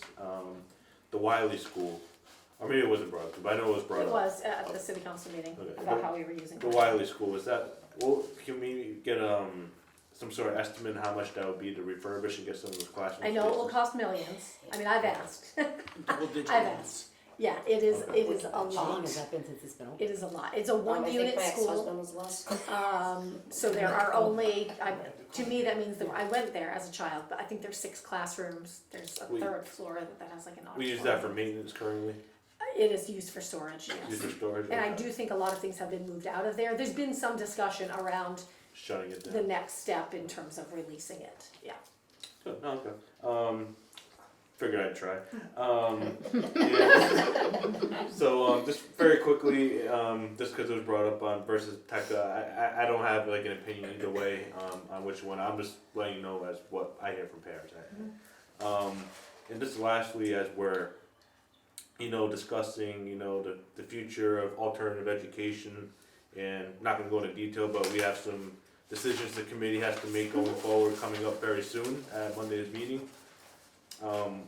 Is it even, I mean, next 5 years, does it look like we would even have an RPA building as we know it? Is that The something that's structure? too, yeah, the structure, that's something that's too Yeah, early we're to talk spending about. millions of We're spending dollars. so much money. Yeah. we gotta So solve there's plans in place to repair the roof, which is, I think, already done, the walls, the windows. The windows, So yeah. in essence, it's almost like this is too obvious. I would say it's like, to use a sports analogy, it's like the Red Sox talking about why they're not bringing up that young guy from AAA. It's a no-brainer. This is the same thing. We've got a building that we're spending millions of dollars in that can fit 300-400 kids. And we have a successful program and one that some would consider it successful, but it's probably more difficult than what this would be. So we have a building there. It's like, it's a no-brainer. We have a building, we don't need to rent anywhere. I like BCC's option for Yeah. whatever, but we don't need to rent it if we have our own building. So I think it's a no-brainer to, Wiley School is over 10 million, it was 15 years ago, it was more than $10 million. So for a one-unit school, it's not costing much. So that property should go back to the city, in my opinion, and the storage, they took all the pipes out of it, they, you know. Yeah. So basically, Solid. that should be back to the it. city. Put it back on their hands and let them do it. If somebody wants to knock it down and build a couple houses or whatever, but it's just a waste of a resource. But I really think we need to move forward with a solid plan to improve. And if you told me that you could fit 250 kids at Durfee because we didn't have enough kids at Durfee, I'd probably be saying, okay, let's do that. We don't have it, let's just be honest. Durfee is overcrowded and it wasn't built for, nobody's fault, but it wasn't built for the number of kids that are in that building. So you take 250 kids, when she says in here that there's kids that are needing a program like this, you put 250 kids at a 2,500 person school. Ask anybody that's ever tried running something like that. That 250 become a very difficult thing for everybody, guidance counselors, you know, so we have 250 kids here. We have another, I don't even know what, couple hundred that are in there that would like to go and do a shop, like at Diamond, that don't get in. You know, so let's just make a bold move and be done with it, would be my say. So, roll call. Can I just, I said It was- motion to refer the expansion of the hybrid evolve program. I'm sorry. Mr. Agia? Yes, Mr. Dias? Yes, Ms. Ferrera? Yes. and I think that covers us to also have that discussion about what are we gonna do? Is it 250 now, is it 200 now, is it, I do think, I don't disagree with your line of thinking in certain ways, but I do caution us to grow too fast. I think it's really important to recognize that to just hire a teacher off the street to come into Evolve is not the approach because of the different teaching style and curriculum modalities. And so I think looking at growth over time, and even if it's a 2-year plan versus a 3-year plan, I think we can bite off some of those components, but I do think that element of it is real for us to Yeah. make sure we continue to keep the positive trajectory and not derail our And not trajectory. derail it, yeah. Right. sounds good. Thank you. Last up, I think it's last, isn't it? yes. Last up is the out-of-district team chair. So, because we were having this meeting, we just wanted to inform this committee of what we are working on. We have a current situation where our out-of-district team chair position really needs to be looked at very closely, because although the responsibilities of an out-of-district team chair are similar to our current team chairs, there's skills, just responsibilities, and even just the work year that needs to look different in order to meet the needs of our students. We have over almost 150 students now out of district, and those are students with the most significant needs because we have a lot of great in-district programs. So these students we have tried to meet their needs, but the needs are so great, they're outside of what we can do. Along with the typical roles of a team chair, as far as IEPs and meetings and communication with families, there's a lot of oversight and involvement with courts and DCF and transportation needs that are involved with this position. Over the past couple of years, I've been working very closely with the current team chair, who has done this role for several years and just taken it upon herself to do all these responsibilities, knowing that it was outside of the typical role, And now that she's retiring, I really wanted to have the conversation of what are the needs of this current position, and how do we make a job description specific to the skills, responsibilities needed, so that when we're out there, posting a position, people know what they're applying for, and we are transparent, and we're meeting the needs of these 150 students that are out of Fall River Public Schools. So what you have as backup, you have the current team chair job description, and you have just the draft job description that Dr. Curley and I have proposed to FREA and a few different options. We're still involved in those discussions at this time.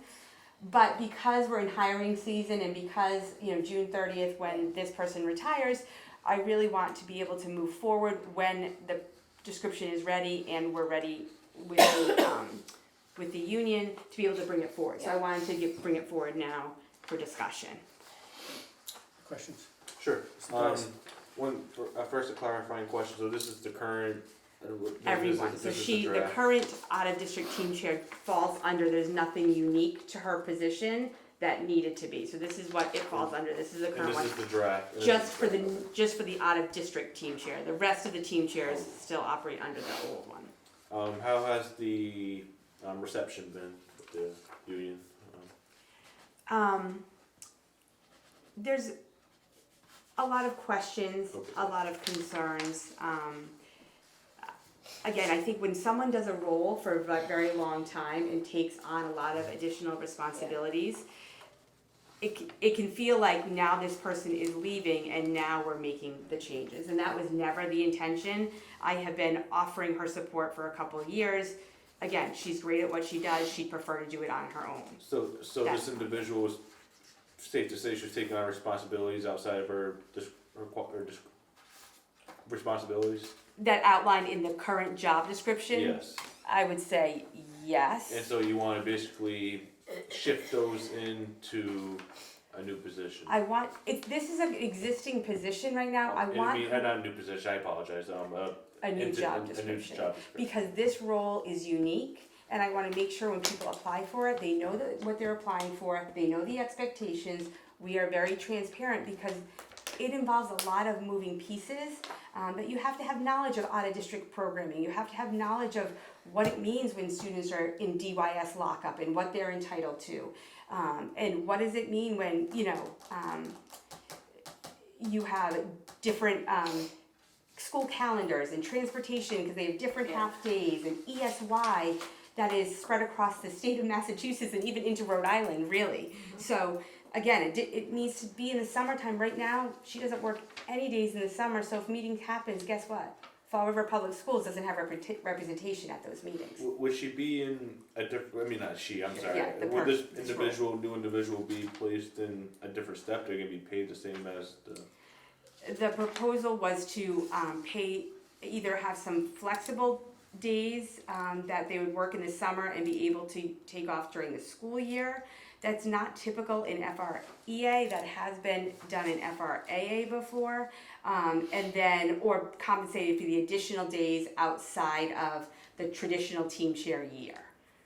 The 10 additional days in the summer, however we do that, whether it's compensation monetarily, compensation with flex time and monetarily, those pieces. But that person's yearly salary is not going to change with the new. It's a teacher It salary. would live on the It's contract. FREA Unit A, teacher salary, and then, However, we're giving them new responsibility. I would like to see as one member comparing it to other districts. Is this something you believe is going to be easy to fill? So this is very common, and out of district, it doesn't typically live in a team chair role. It typically will live in something like a coordinator role because of the additional responsibilities. But this position, especially in a district that has a significant number of students out of district, this position lives frequently in other districts as well. All right, I guess last question. I'll turn it over to my colleagues. I know you mentioned that you wanted to get this individual help before. You wanted to get them like maybe I didn't know if you were looking maybe assistant positions for this? No, I was saying, let me take some things off of your role and put it on, assign it to something different. For example, transportation, like typically a supervisor does transportation in our district, or a special education supervisor would handle the transportation for a student that's at Spencer Borden, let's just say. In this role, because there's so many moving parts, the team chair had done all the transportation for all the out-of-district Voluntarily. students. I'm sorry? Voluntarily. Voluntarily. Everything was voluntarily. I mean, she helped me create this because that's how unique her role was. Right, and I'm just going through it quickly, so those like, those transportation like responsibilities, those are in here? Yeah. Or, Uh, so when did you wanna just pass on some of these responsibilities to other people? So, no, because this is, one person needs to understand all the moving parts and be able to coordinate all the moving parts. Being a supervisor at a school, I'm coordinating all those moving parts. Being the team chair for out of district, they should be coordinating all those moving parts. I think that, I I would just say that I do think that, so this is meant to be an accurate reflection of the job that's currently being done. I think what Ms. Yes. Obenchain talked about is that over time, a position, there's one person doing it, and it changes a little bit, incrementally, it changes until you get to the end of a person's career. She's been doing this a long time, and it's like, oh, that looks really different from where it started. But when we're starting up with a new person, we need to be able to accurately describe what the job is. And so, Ms. Obenchain saying that she, over time, it was like, well, you're doing this thing that's different from other ETCs. Do you want some help with it? No, I got it. No, I can do this. And so, certainly giving the impression, we believe it's a one-person job. It's different from the other team chair, the job of the other team chairs. One of the things that we have been talking about is this idea that potentially maybe it should not be called a team chair, because I don't think that it should be, I don't want it to be confused. I don't want other team chairs to say, oh, this person does these things, but I have to do this. Or this person getting hired realizing that the in-district counterparts have a much different job description, and then maybe feeling like I do more than that. Well, it might not be more, it's just different. So it might be beneficial to not call it an out-of-district team chair, but to call it something else within that bargaining unit. Right, I guess the point I was just trying to make is, with all the additional responsibilities, and you had someone that was in there for many years, you think this is going to be a position that's going to be easy to fill with the new position, with the new responsibilities? Ms. Obenchain could say more. The thing that we've talked about is that it will likely take hiring someone who has that out-of-district experience, someone who's spent time in those out-of-district placements and has an understanding of what those operations look like to come into Fall River and take on the And role. you think that'll be easy to fill? With the salary? You'll never know until, Yeah, but I think it's gonna come through more questions, so let's go. So I Ms. think Guerrero. basically what they're doing Yeah. is they had a bunch of team chairs. One happened to be working out of district. Because of that, your students are at different places. Often those students are at different places for reasons like they're involved with DCF or things like that. So it requires maybe going to DCF meetings, maybe going to foster kit, maybe going to a placement meeting. It's not necessarily that the work is more than what they're doing in the school, it's just a little different. And this lovely lady, like many people here, have just kind of been taking on the volunteer work when it's not in the job description. But now we're at a point where we're going to hire for this job. If we show them the job description that's not theirs, then we hire them, they're going to be like, hey, wait a minute, this isn't what you told me I'd be doing. So she just wants to write the job description so it matches the job. I don't think you necessarily have to change the name unless you feel it makes sense too. But I think that anybody operating in that scope of work probably understands. Yeah. Maybe somebody like us wouldn't, but I think other colleagues operating that scope of work, I'm sure understand. And some of them may say, hey, I wouldn't want to do that, but there's that person who does want to do it. I don't think it's easy to find any jobs right now, like anybody to work. Trick question. But hopefully at least we're being truthful in what the job is. No, So I if agree. they take it on, they're ready to go. And I don't know that. I guess when you work in mental health, you could have a tough day one day, and then it's you. And I don't know if it's necessarily, do you know what I'm saying? Always the work. Sometimes it's all the stuff that is involved in it. So it's just different work. Same thing, but they have to do it a little different because their kiddos are not in Fall River, they're somewhere else, you know, so they have a lot more people to communicate with, probably, I'm assuming. Sorry, I wasn't trying to jump the gun. No, and there are some differences, like I said, the summer work is legitimately different. Right, well, that's what I'm saying, And that's so what if you it can is. work out, obviously you're not gonna, we don't wanna talk about negotiations here anyway, it's not the place, but yeah, you work it out with them, you talk to them, and you figure it out, that could be an advantage to somebody who maybe, you know what, I don't mind working a little in the summer, because I'd love to be able to have some time off, whatever, when my daughter's home from February vacation at college or whatever, I don't know. I'm good.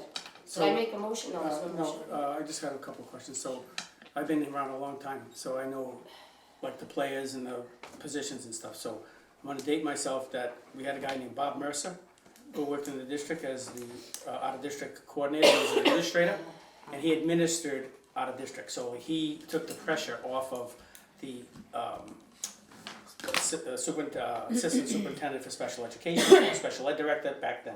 So we had a position, it's an administrative position, that he did administrative type work between transportation, going to this, going to that, being at meetings, and potentially saving us, and this is documented in meetings, hundreds of thousands of dollars, because we need a seat at the table and information from an administrator, every single thing. So that administrative position was a gentleman by that name. Then I'm not sure who took over, somebody else took over. Then 3 or 4 years ago, there was a person named Mary Morgan who did the job as an administrator. So this person who we're talking about has done a nice job. As far as I know, I used to work with her at RPA. There was always a person administering this whole program, which was Mary Morgan, which was Bob Mercer 20 years ago. So when you get down to it, we have that position already in our system. So that's an administrative job. Where is that position? Because I think it's pertinent to what is this discussion, because we need to see the whole perspective of, like I said, I've been here for a while, so I know that there was an out-of-district administrator, call it whatever you want, that handled all this. And then the team chair at that time did the same job as the other team chairs. So something happened, I don't even know, 3 or 4 years ago, because I was trying to look back to figure out when did this person leave, and I only found something on the internet that said Mary Morgan was an out-of-district person. So where is that position right now? Well, it is not in the budget. And we've been looking too, to figure out when and how, it was no longer a budgeted position. So when that person retired, it was never filled. And the person who was doing this position, continued to do the job, and there were elements of that position that was vacated by resignation that were picked up by other supervisors in the district. So we have more supervisors now than we had when that out-of-district supervisor position was first created. And so another supervisor took on those supervisory duties. Which is who? Some Some of of them, them, yeah. not all of them. Which is who? So, when Mary Morgan had left the district a couple of years ago, that position did not get filled. So Christina Michaud, one of my other supervisors, who already oversees 3 other schools, or 2 other schools this year, plus out of district, she took on some of it. It was really more about consultation with the out of district team chair. Weekly consultation, helping her talk through the pieces.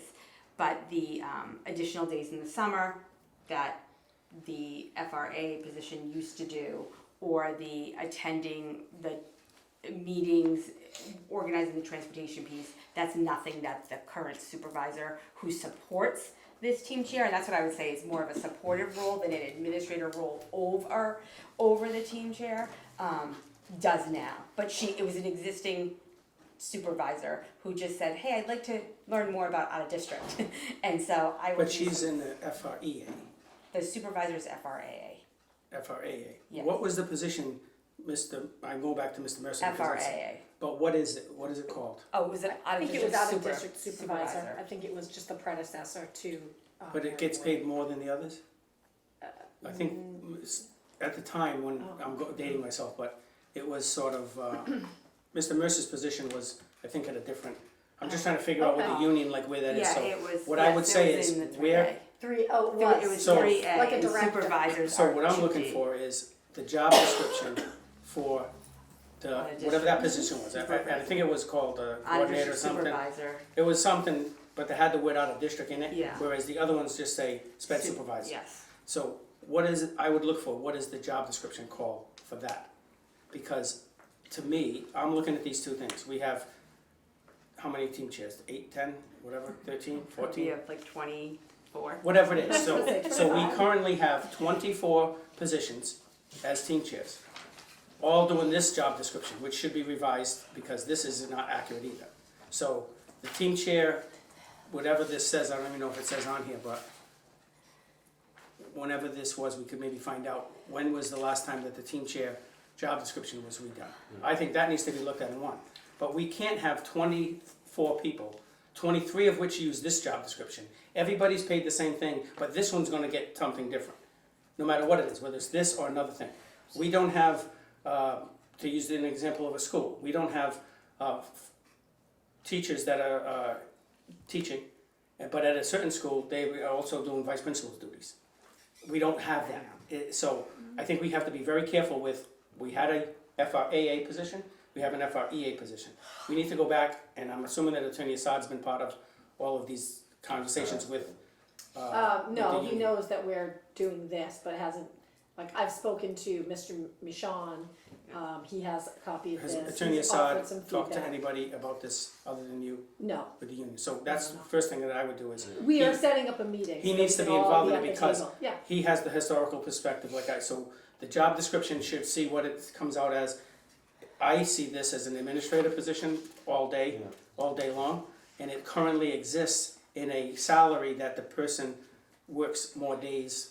Like if you're in 2D, 3A, there's like more days. So it takes care of this minutia at the bottom of 10 days, maybe this, maybe flex days.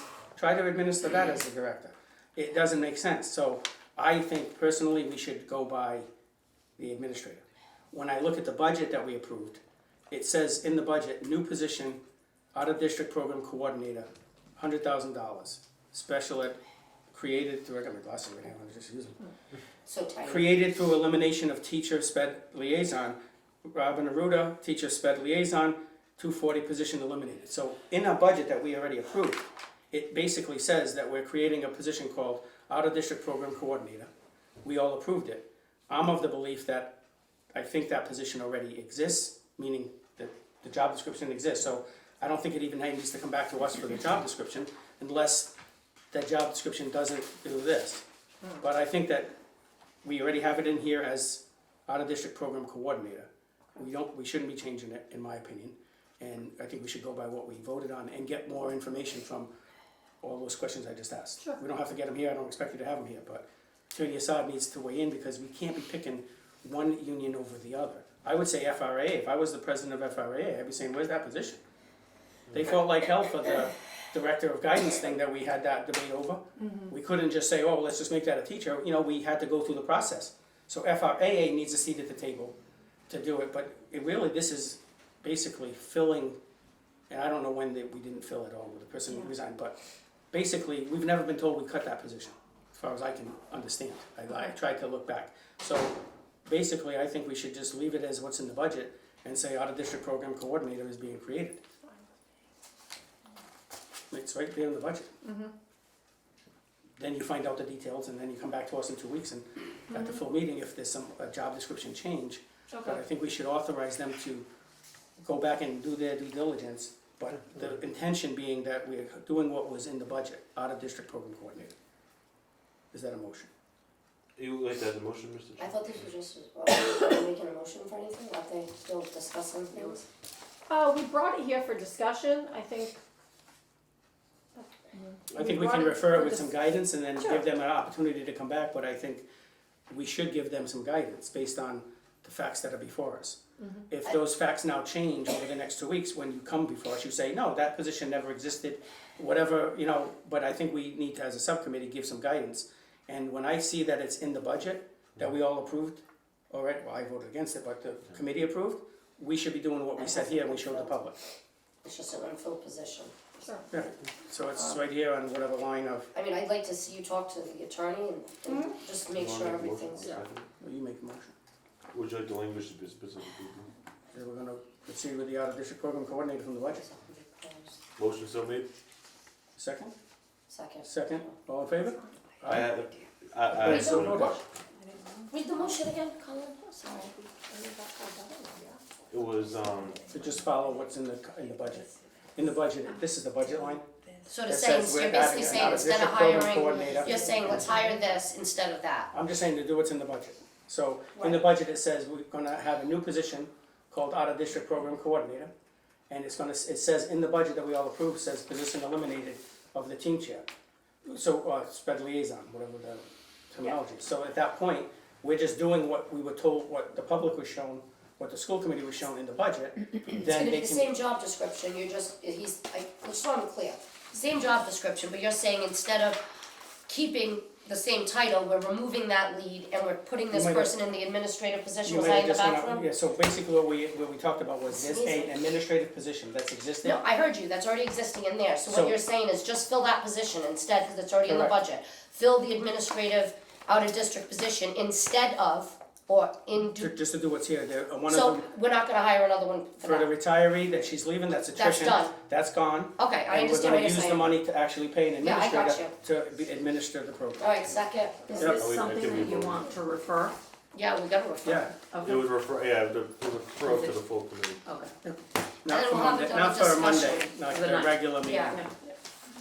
And I think that you, Dr. Curley, you understand like you got the chance to come back with us, like, and I think, If it's I can't stress enough to have Attorney Assad, I know he's busy as well, in those original discussions. Yeah.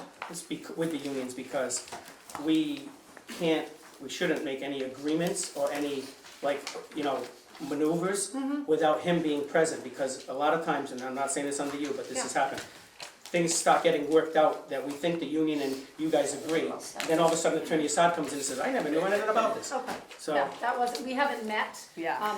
It's just, it's on their radar, they've seen it, Sounds good. the intent. And maybe you'll come back and Mr. say, Chair, no, I have that's one how we last wanna do, question whatever. on the Yeah, no. description, job description. Yeah. one more question on the job description. On the responsibilities, just because, it was very important that it's, this committee understands where the chain of command is for this, so for, what's the guy's name again, the attorney that we paid Michael $20,000? Joyce? Yeah, Attorney Joyce. Is that something that this coordinator would work with hand in hand, I'm assuming? If it's an FRAA position, yes. Otherwise, everything goes through me, but most everything with the attorneys go through me first. As it should, as Yes. it should. Yes. Okay. That's all. But to your point though, as Ms. Overton just said, he wouldn't, if we left it as a team chair, that position, not being an administrative role like of overseeing it, doesn't, because none of those team chairs deal with the attorneys. Right. So by leaving it as a union FREA, they wouldn't work with this person. But by doing it as presented in the budget as a new coordinator, Sure. that person can be as needed, that she can say, no, you can talk to the attorney, so that Ms. Overchain can do her other pieces. And I think that's the part for me that gets it, is I think we have, the numbers in sped are through the roof, and you are one person and you can't do it all. And then we added Jim Sullivan, which I think was a good addition, we have a position. We are still short administrative, you cannot keep burning yourself out doing all of these things. So here's an example of if we had this person, pay him a little bit more, be in the union, once we get the person, you can sort of oversee it, but not oversee it intensely. So I think, to your point, that's the reason we do it as an administrator. Any new business?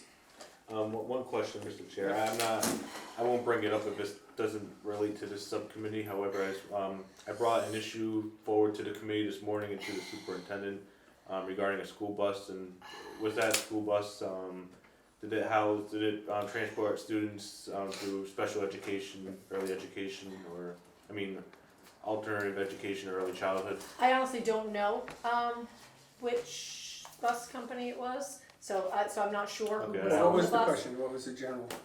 I was gonna ask for, some sort of update.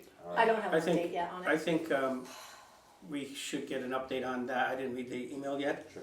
but we should get an update on that. But in addition, I've asked personally to the superintendent on a different situation with the bands and stuff. So I've asked for some information that I think is pertinent to maybe your question. I didn't send it to the whole committee, I sent it to the superintendent, Yeah. that we need to get, like, what's the contracts, what's this, what's that. So Yeah. I think it's combination of those two things is gonna get you an answer. Yeah, I'll have that tomorrow.